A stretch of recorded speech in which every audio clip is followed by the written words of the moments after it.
Good morning student. History की second class में आपका वेलकम है। तो कल हमने किया था प्राचीन भारतीय इतिहास के मुख्य स्रोत, उनमें हम कर रहे थे पुरातात्विक स्रोत। उनमें हमारे 2 पॉइंट्स रह गए थे जिनको आज हम कंटिन्यू स्टार्ट करेंगे। तो उनमें था हमारा जो लास्ट सेकंड पार्ट था वो था स्मारक। तो जैसे कि आप जानते हैं कि प्राचीन काल में बहुत सारे स्मारक जैसे कि भवन, चैत्य, अन्नागार हमको मिले हैं। तो इससे हमें प्राचीन काल का इतिहास है, इतिहास निर्माण करने के बारे में हमें जानकारी मिलती है। तो उस समय जो सबसे फेमस था सिंधु सभ्यता का काल, उससे हमें 4 तरह के जो विशाल स्नानागार, विशाल अन्नागार, इसके अलावा गोदी या डॉक यार्ड जिसको हम बंदरगाह भी कहते हैं, इसके अलावा एक मिला था हमें चौथा सबसे बड़ा स्टेडियम। इन सभी से हमें क्या मिलता है कि जो प्राचीन काल के इतिहास के बारे में जानकारी प्राप्त कर सकते हैं। इसी तरह जो गुप्त काल के मूर्तियां थी उनसे भी हमें जो इतिहास निर्माण है उसकी रचना करने में सहायता मिलती है। इन स्मारकों और भग्नावशेषों में हम इतिहास के कालक्रम को अच्छे ढंग से जान सकते हैं। तो और इसके बाद आता है हमारा लास्ट पॉइंट, अन्य पुरावशेष। अन्य पुरावशेषों में बच्चे हम इसमें मृत भांड मतलब कि जिसको हम मिट्टी के बर्तन कहते हैं, इसके अलावा औजार, पाषाण और मिट्टी के और धातु के उपकरण, आभूषण, इन सभी चीजों को शामिल कर सकते हैं। क्योंकि अगर हम प्राचीन काल को देखें तो सबसे ज्यादा प्रचुर मात्रा में हमें मृत भांड मिले हैं, जिनको हम उनके गठन और बनावट के आधार पर 4 वर्गों में विभाजित कर सकते हैं। सब फर्स्ट आता है गेरुए रंग के मृत भांड, जिनको हम गैरिक मृत भांड परंपरा का नाम भी देते हैं। सेकंड आता है काले और लाल रंग के मृत भांड। मतलब क्या होता था, पहले तो था एक ही कलर के जो बर्तन बनाए जाते थे, फिर उसके बाद क्या हुआ जो काले और लाल रंग के दोनों ही रंगों के बर्तन बनाने शुरू किए गए। नेक्स्ट आता है चित्रित धूसर परंपरा के मृत भांड, कि मतलब काले और लाल रंग के साथ साथ उन्होंने पिक्चर या चित्र बनाने भी शुरू कर दिए थे।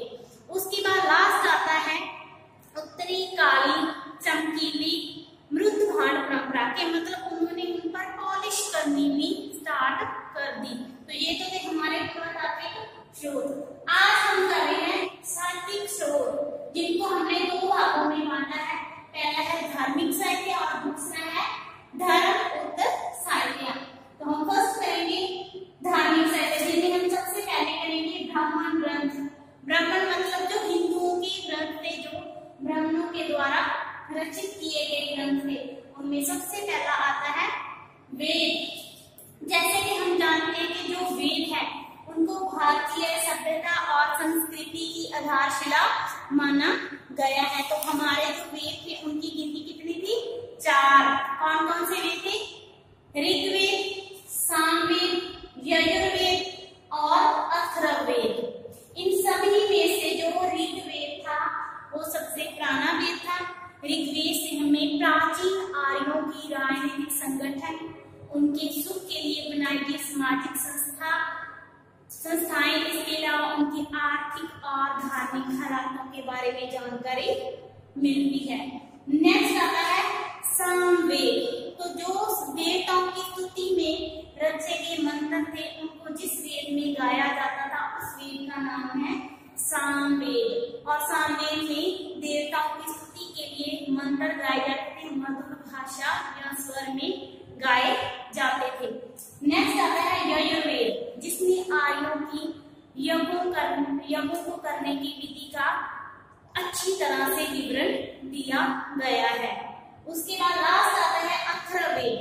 अथर्ववेद में जो आर्य लोग थे उनके विवाह, उनके रहन सहन, उनके लोक संस्कृति, इसके अलावा जादू टोना टोटका, उनके रोग निवारण, औषधि प्रयोग, तंत्र मंत्र, आत्माओं, दुरात्माओं, इन सभी विषयों के बारे में हमको जानकारी मिलती है। नेक्स्ट आता है ब्राह्मण। और कर्म कांडों में वृद्धि होने के कारण उनकी ये व्यवस्था जटिल होती गई, तो इसको बोधगम्य और बनाने के लिए इनकी रचना की गई ब्राह्मणों की। तो जो वेदों का प्रतिपादन करने वाले ग्रंथ थे उनको हम किसका नाम देते हैं? ब्राह्मण ग्रंथ। आई रिपीट कि जो वेदों का प्रतिपादन करने वाले ग्रंथ थे उनको हमने किसका नाम दिया? ब्राह्मण ग्रंथों का। तो जैसे 4 तरह के वेद थे तो हर वेद का अलग अलग ब्राह्मण ग्रंथ था। ये भी आपका शॉर्ट इंपॉर्टेंट क्वेश्चन बनेगा। केवि वेद का जो ब्राह्मण ग्रंथ था ऐश्वर्य और कौशिक ब्राह्मण। सामवेद का था पंचविश, यजुर्वेद का था शतपथ और अथर्ववेद का था गोपथ ब्राह्मण। यहाँ तक समझ आ गया? नेक्स्ट पॉइंट है हमारा अर्णयक। अर्णयक का अर्थ है कि वो ग्रंथ जो वनों की एकात्मिकता में या एकांत अवस्था में पढ़े जाते थे उनको हम किसका नाम देते हैं? अर्णयक ग्रंथों का नाम देते हैं। इन ग्रंथों में क्या था? चिंतनशीलता, मन की चिंतनशीलता पर अधिक जो जोर दिया जाता था। नेक्स्ट आता है उपनिषद। उपनिषद का मतलब है जो ग्रंथ, उन ग्रंथों को हम उपनिषद कहते हैं जो यज्ञों के स्थान पर ज्ञान मार्ग का और इसके अलावा बहुदेववाद के स्थान पर उन्होंने परम सत्ता का सिद्धांत प्रतिपादन किया था। इनके कई प्रकार हैं जिनको हम कीन, कंठ, ईश, पंचविश, छंदोग्य, ऐत्रेय इन सभी नामों से जानते हैं। और इन जो उपनिषद है उनसे हमें आर्यों के जीवन के बारे में, जैसे उनके राजनीतिक जीवन, आर्थिक जीवन, धार्मिक जीवन, इन सभी जीवन की जो झांकियां हैं देखने को मिलती हैं। नेक्स्ट आता है वेदांत। वैदिक साहित्य के पश्चात क्या हुआ था? वेदांत साहित्य प्रारंभ होता है। तो ये जो वेदांत थे इनमें इनकी संख्या की 6 मानी गई है। वेदांतों की संख्या कितनी मानी गई है? 6।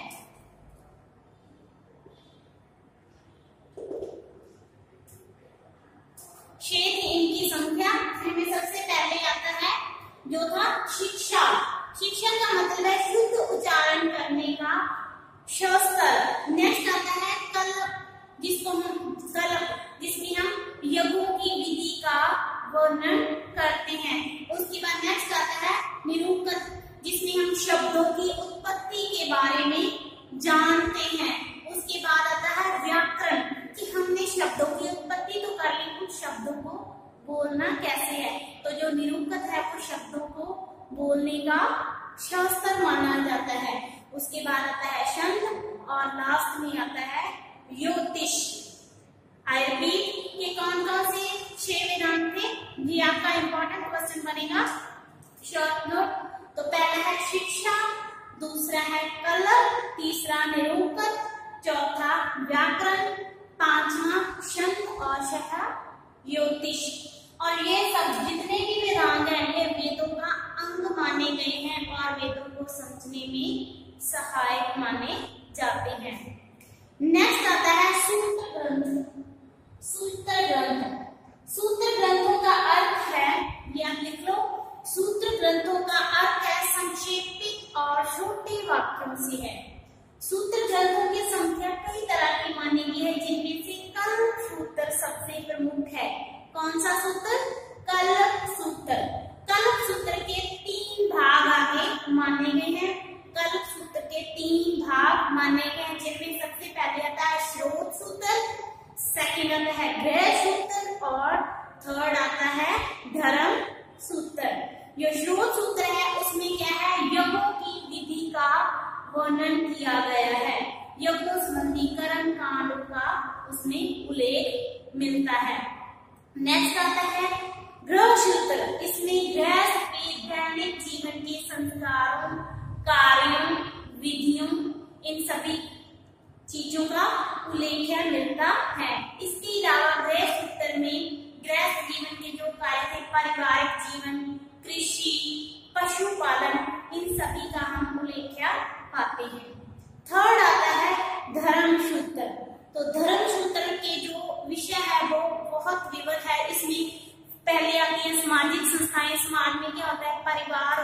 विवाह होता है, इसके अलावा जो आश्रम सिस्टम पाया जाता है इसके बारे में हम जानते हैं। इसके अलावा जो आर्थिक गतिविधियां जैसे कि पशुपालन, उद्योग, व्यापार, इन सभी के बारे में, इसके अलावा राजनीतिक संगठन, धार्मिक विश्वासों, आप सभी का उल्लेख हमें धर्मसूत्र से मिलता है। इसके बाद नेक्स्ट पॉइंट है स्मृति। स्मृतियों को एक और नाम से भी जानते हैं, जिनको हम क्या नाम देते हैं, धर्मशास्त्र। ये भी आपका शॉर्ट क्वेश्चन के धर्मशास्त्र को दूसरा नाम क्या है, तो दूसरा नाम है स्मृतियां। इन स्मृतियों से मानवीय जीवन के संपूर्ण अतीत को हम देख सकते हैं। इसके अलावा जो स्मृतियां थी प्राचीन काल में तत्कालीन सामाजिक, आर्थिक, राजनीतिक, धार्मिक जीवन के बारे में हमें बताती है।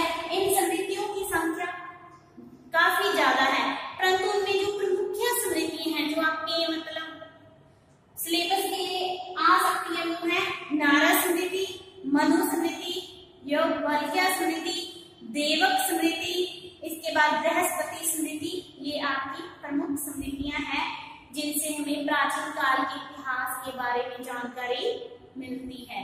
और लास्ट आता है महाकाव्य। इन महाकाव्य से हमें दो तरह के जो महाकाव्य थे, एक तो था रामायण और दूसरा महाभारत। ये दो महाकाव्य हैं जिनके द्वारा हमें प्राचीन काल के इतिहास निर्माण के बारे में जानकारी मिलती है। इन दोनों ही महाकाव्यों में प्राचीन काल के राजनीतिक, सामाजिक, आर्थिक और धार्मिक जीवन के बारे में झांकियां मिलती है। नेक्स्ट आता है बौद्ध ग्रंथ। ये तो था ब्राह्मण ग्रंथ जिनमें वेद, ब्राह्मण, आर्य, उपनिषद, वेदांत, सूत्र ग्रंथ, स्मृति और महाकाव्य आए थे। नेक्स्ट हम कर रहे हैं बौद्ध ग्रंथ, जिनमें सबसे पहला ग्रंथ है त्रिपिटक। इसके जो ये मुख्य बौद्ध ग्रंथ था, इसके 3 भाग थे। कौन कौन से थे? पहला था अभिधम्म पिटक, दूसरा सुत्त पिटक और विनय पिटक। जो विनय पिटक था उसमें क्या था, बौद्ध धर्म के उपदेशों को शामिल किया गया था इनमें। और जो था सुत्त पिटक, इसमें क्या था, बौद्ध के उपदेशों को शामिल किया गया था एक था। और जो था विनय पिटक, इसमें बौद्ध भिक्षुओं के संत, उनके आचार व्यवहार और यम नियमों के बारे में हमें जानकारी मिलती है।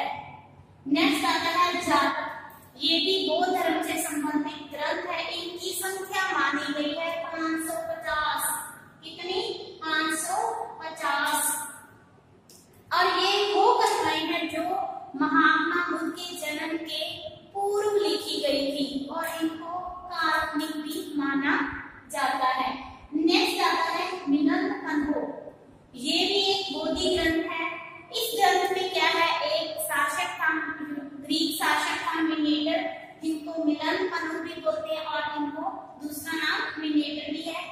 मिलन पनो या मिनेटर और दूसरी साइड था बौद्ध भिक्षु नागसेन। इन दोनों के बीच बौद्ध धर्म के विचारों को लेकर जो वार्तालाप हुई थी उसको हम किसमें शामिल करते हैं, मिलन पनो ग्रंथ में शामिल करते हैं। और लास्ट आता है दीपवंश और महावंश।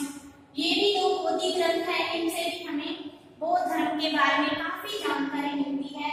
इनसे हमें महात्मा बुद्ध के जीवन, अशोक के शासनकाल के बारे में, इसके अलावा जो 3 बौद्ध संगीति हैं उनके बारे में, इसके अलावा जो अशोक के पुत्र और पुत्री के महेंद्र और संघमित्रा उनके द्वारा श्रीलंका में जाकर बौद्ध धर्म का प्रचार करने के बारे में हमें जानकारी मिलती है। जो दीपवंश था वो 4वीं शताब्दी ईस्वी पूर्व में लिखा गया था। इसके लेखक का नाम हमें अभी तक ज्ञात नहीं हो पाया है। और उसके बाद आता है महावंश। ये 5वीं शताब्दी ईस्वी पूर्व में लिखा गया था। इसके जो लेखक का नाम था महानाम था। ये दोनों ही आपके शॉर्ट क्वेश्चन बनेंगे। नेक्स्ट आता है जैन ग्रंथ। जैन ग्रंथ में उन ग्रंथों को शामिल किया जाता है जो स्वामी महावीर के बारे में हमें जानकारी देते थे। इनमें जो प्रमुख ग्रंथ थे वो थे प्रशिष्ट पर्व और जैन आगम ग्रंथ। तो इनमें जो सबसे मुख्य था वो था प्रशिष्ट पर्व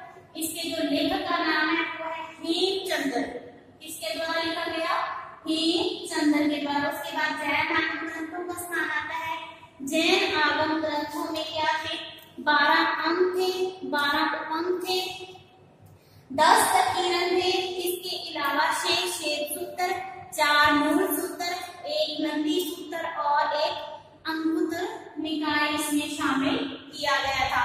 और जो ये जैन आगम ग्रंथ थे इनमें हमें महावीर के बारे में अलग अलग तरह की जानकारी मिलती है।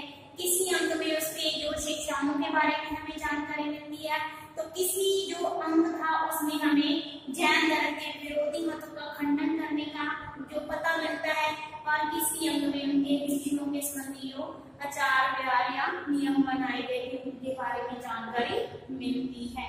यहाँ तक क्लियर हुआ बच्चे? ओके, तो ये तो था धार्मिक साहित्य। उसके बाद आता है धर्मोत्तर साहित्य। इनको हम दो भागों में बांटते हैं, एक है लौकिक या ऐतिहासिक साहित्य और दूसरा आता है ऐतिहासिक साहित्य। ऐतिहासिक साहित्य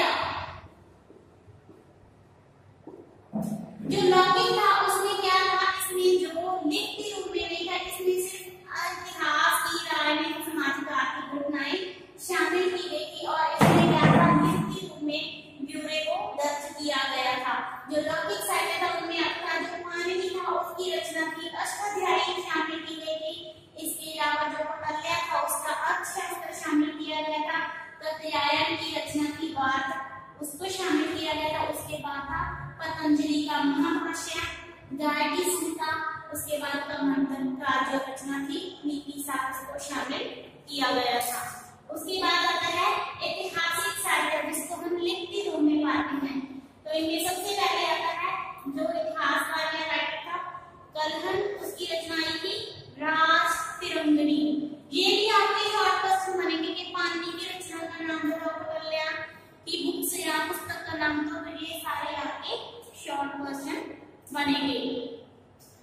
तो जो कलहन की राज तिरंगनी थी उसमें उसने कश्मीर के इतिहास का जिक्र किया है। तो कश्मीर के इतिहास के बारे में जानकारी देने वाली पुस्तक है वो कौन है, कलहन की राज तिरंगनी। उसके बाद आता है भान भट्ट का हर्षचित्र। तो जो लेखक था भान भट्ट उसने अपने जो नाटक में लिखा था या पुस्तक लिखी थी हर्षचित्र, उसमें उसने हर्ष के शासनकाल और हर्ष के चरित्र के बारे में लिखा है। इसके अलावा उसने भान भट्ट ने हर्षचित्र के अलावा एक और रचना लिखी थी कादम्बिनी, जिसमें हमें 12वीं शताब्दी तक के प्राचीन काल के इतिहास का, उस समय के आर्थिक, राजनीतिक, सामाजिक, धार्मिक हालातों के बारे में जानकारी मिलती है। और इसके अलावा जो कादम्बिनी थी उसमें हमें उस समय की संस्कृति के बारे में भी विशेष जानकारी मिलती है। उसके बाद आता है बिलहन का विक्रमादेव चरित्र। इसमें हमें क्या है, जो चालुक्य नरेश था विक्रमादेव चरित्र, उसके बारे में हमें उनकी उपलब्धियों के बारे में जानकारी मिलती है। उसके बाद आता है हेमचंद्र कुमार पाल चरित्र। हेमचंद्र ने कौन सी पुस्तक लिखी थी, कुमार पाल चरित्र, जिसमें हमें चालुक्य नरेश कुमार पाल के जीवन और उपलब्धियों के